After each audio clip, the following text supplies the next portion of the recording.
అందం, ఆరోగ్యం, ఆత్మవిశ్వాసం అనూస్తో సాధ్యం. ట్రాన్స్ఫర్మేషన్ సర్వీసెస్ పైన ఫ్లాట్ 50% డిస్కౌంట్. అనూస్ సిన్స్ 1982. జై శ్రీకృష్ణ. ఆండాల్ తిరువడిగలే శరణం. తిరుప్పావైలో ఈరోజు మనం 18వ రోజుకి చేరుకున్నాం. 18 అనగానే చాలా ముఖ్యమైనటువంటి సంఖ్య అని మనందరికీ కూడా ఒక్కసారి జ్ఞాపకం వస్తుంది. శ్రీమద్ భగవద్గీతలో అధ్యాయాలు 18, శ్రీమద్ మహాభారతంలో పర్వాలు 18, 18 అక్షోహిణుల సైన్యంతో కౌరవుల పాండవుల కురుక్షేత్ర యుద్ధం జరిగింది. ఇలాగా ఒకటి కాదు, రెండు కాదు, 18 అనగానే ఎన్నో విశేషాలు గుర్తుకొస్తాయి. అలాగే మన తిరుప్పావైలో ధనుర్మాస వ్రతంలో కూడా 18 అనగానే అమ్మవారి పాసురం.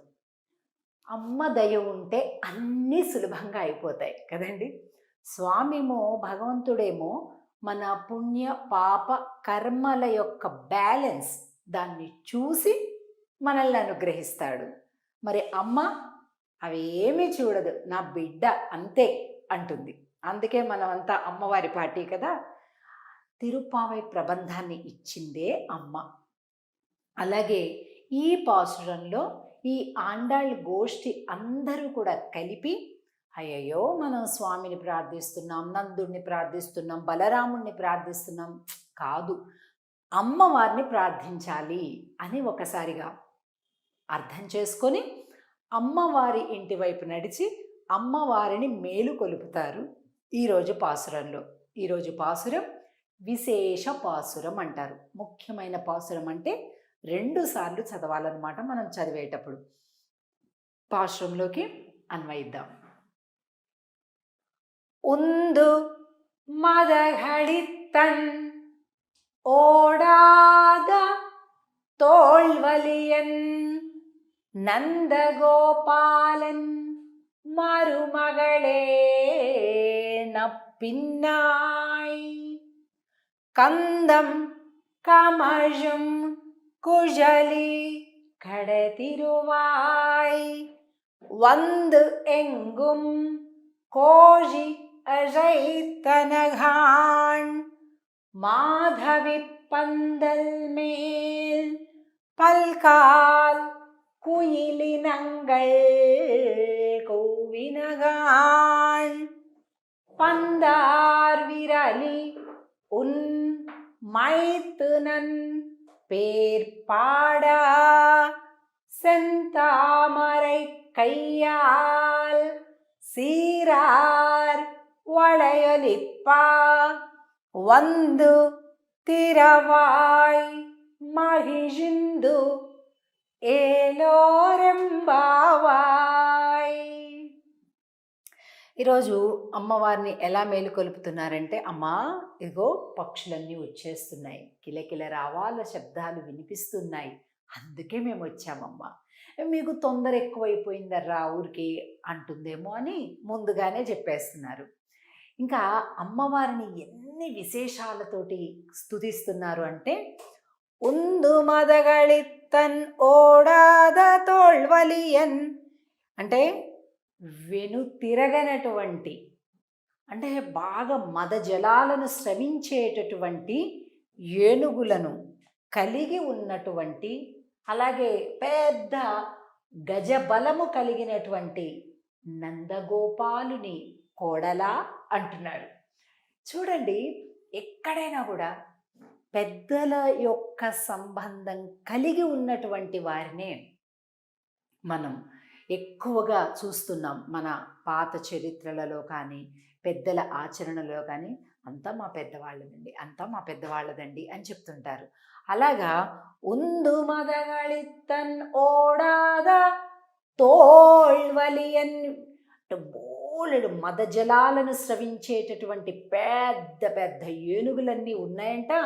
ఆ ఏనుగులతో కూడా పోరాడే శక్తి కలిగినటువంటి వాడట నందగోపుడు. అంటే భుజబలంలోనూ అలాగే ధనబలంలోనూ, అంటే గజబలం, బోలెడు గజములు ఉన్నాయంట. ఆయనకి ప్రియమైన కోడలా అంటున్నారు. ఎందుకో తెలుసా అండి, స్వామి అలాంటి ఏనుగులతో పోరాడి వాటిని తన దోవకి తెచ్చుకొని అమ్మవారి మనసు గెలుచుకున్నాడట. అందుకనమాట కువలయాపీడం అనేటటువంటి ఆ ఏనుగుని.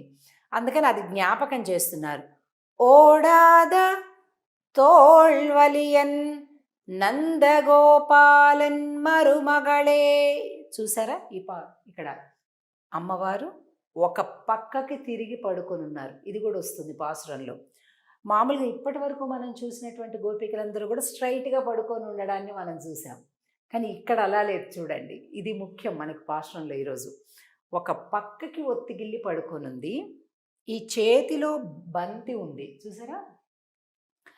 ఇక్కడ ఇలా స్తుతిస్తున్నారు. ఇదిగో మదించినటువంటి ఏనుగులను కూడా లొంగదీసేటటువంటి నందగోపుడి యొక్క కోడలు అంటున్నారు. అప్పుడు ఆమెకి చాలా గర్వంగా ఇష్టంగా ఉంటుందన్నమాట. వీళ్ళందరూ ఇలా చూస్తున్నారనమాట. ఇది ఈ వేల్టి పాశ్రంలో మనకు కనిపిస్తుంది. మరుమగళే నప్పిన్నాయ్ కందం కమజం కుజలి கடதிரவாய் வந்தெங்கும் கோழிய சைத்தனகான் மாதவி பந்தல் மேல் பல்கால் కుయిలినంగల్ కూవినగాన్. అమ్మా, చాలా కోకిలలన్నీ కూస్తూ ఉన్నాయి. నీ ఇంటి ముందట మాధవి పందిరి ఉంది. ఆ పందిరి దగ్గర బోలెడన్ని కోకిలలన్నీ కూజితాలు కూస్తూ ఉన్నాయి. మయూరాలున్నాయి, నెమళ్ళు నాట్యం చేస్తూ ఉన్నాయట. అయితే మీరు మామూలుగా అనుకుంటున్నారా? కాదు, అమ్మవారి దగ్గర సంగీతం నేర్చుకోవటానికి కోకిలలన్నీ వెయిట్ చేస్తున్నాయట. మామూలుగా సంగీతం బాగా పాడితే, గొంతు శ్రావ్యంగా ఉంటే కోకిల అని అంటాం కదా. అలాంటి కోకిలలకి ఎలా వచ్చింది అంత గానం అంటే అమ్మవారి దగ్గర క్లాసెస్ తీసుకుంటున్నాయంట. చెప్తున్నారు అవన్నీ కూడా నీ దగ్గర నేర్చుకోవటానికి వచ్చాయమ్మా. అలాగే నెమళ్ళన్నీ కూడా అటు ఇటు ఇటు అటు తిరుగుతున్నాయంట అక్కడే. ఎందుకు? నీ దగ్గర నాట్యం నేర్చుకుంటున్నాయి నెమళ్ళు. నువ్వు ఇంకా నిద్ర లేవలేదు కదా, అందుకే టీచర్ రాకముందు క్లాస్లో స్టూడెంట్స్ అంతా అటు ఇటు ఇటు అటు వెయిట్ చేస్తూ అలా మాట్లాడుతూ అలా కిచకిచ ఏదో మాట్లాడుతూ అలాంటి దృశ్యాన్ని చెప్తున్నారు ఆండాళ్ళ తల్లి. అమ్మా, కోకిలలు పాటలు నేర్చుకుంటాయి నీ దగ్గర, నెమళ్ళు నాట్యం నేర్చుకుంటాయి నీ దగ్గర. అంత చక్కటి విద్య కలిగిన సౌందర్యం కలిగిన దానివమ్మా అని చెప్తున్నారు. పందార్ విరలి ఉన్ మైత్నన్ పేర్పాడా. పందార్ విరలి, మా చేతిలో బంతి పట్టుకొని పడుకున్నావు నువ్వు. నీ బావను పాడటానికి వచ్చాం, నీ బావను స్తుతించటానికి వచ్చాం, నీ భర్తను స్తుతించటానికి వచ్చాము. సెంతామరై కయ్యాల్ సీరార్ వళయ్యలిప్పా. అమ్మవారి చేతులను తామరై కయ్యాల్, తామర తూడులను పోలినటువంటి నీ చేతులతోటి తలుపు తీయరాదమ్మా అంటున్నారు. ఇక్కడ ఈ బొమ్మలో కూడా చూసారా, అమ్మవారి చేతిలో చక్కగా ఇలా బంతి పట్టుకొని కనిపిస్తుంది. ఇక్కడ కూడా ఇది చాలా గొప్ప వేదాంత అర్థం ఉన్నదండి ఇందులో. అమ్మవారు బంతి పట్టుకున్నది అంటే అర్థం ఏంటంటే, ఆవిడ సృష్టి ఎప్పుడైతే ప్రళయ స్థితి ఉంటుందో, అంటే ఈ సృష్టి మొత్తం జలంతో అయిపోయింది, మళ్ళీ తిరిగి సృష్టిని సృజించాలి. అది రాత్రి సమయం అంతే కదండి. ప్రళయం అంటే రాత్రి, సృష్టి అంటే ఉదయం. అలాగా ఆవిడ ఏం చేస్తుందట, ప్రళయకాల స్థితిలో మొత్తం విశ్వాన్ని తన చేతిలోకి తీసుకుంటుందట. ఎందుకంటే దవక్కన పరమాత్మ తాను సృజించేస్తాడని. అప్పుడు సరిగ్గా న్యాయ నిర్ణేత కదా, అనేక శిక్షలు ఇచ్చేస్తాడు. మన కర్మలకు అనుగుణంగాని తన కంట్రోల్లోకి తీసుకుంటుందట అమ్మవారు. ఇదే ఈ విశ్వము, ఈ భూమండలము అని అర్థం అన్నమాట. ఉపనిషత్తుల్లో నిగూఢంగా ఉండేటటువంటి ఈ రహస్యాన్ని ఆండాళ్ తల్లి మర్మగర్భంగా ఒక కథలాగా చక్కగా ఒక చిత్ర రూపంలోనూ మనం అనుభవిస్తున్నాం. ఆండాళ్ తల్లి పాటల రూపంలో చెప్తే, మనమేమో ఇప్పుడు చిత్ర రూపంలో కూడా మరింత సులభంగా ఉండేలాగా చూస్తున్నాం. కనుక ఈ పాశ్రంలో ఇలాగా అమ్మవారిని ప్రార్థిస్తూ ఉండడం, అమ్మవారిని ప్రసన్నం చేసుకోవటం కనిపిస్తుంది. లక్ష్మి అనుగ్రహం కావాలి అనుకునేవారు ఈ పాసురాన్ని మామూలు సమయాల్లో కూడా ఎన్నోసార్లు చదువుకుంటే చాలా చక్కటి లక్ష్మీప్రదమైనటువంటి అనుగ్రహం కలుగుతుంది అని మన పెద్దలు పూర్వాచార్యులు చెప్తుంటారు. తప్పకుండా సేవిద్దాం. ఆండాళ్ తిరువడిగళే శరణం. జై శ్రీకృష్ణ.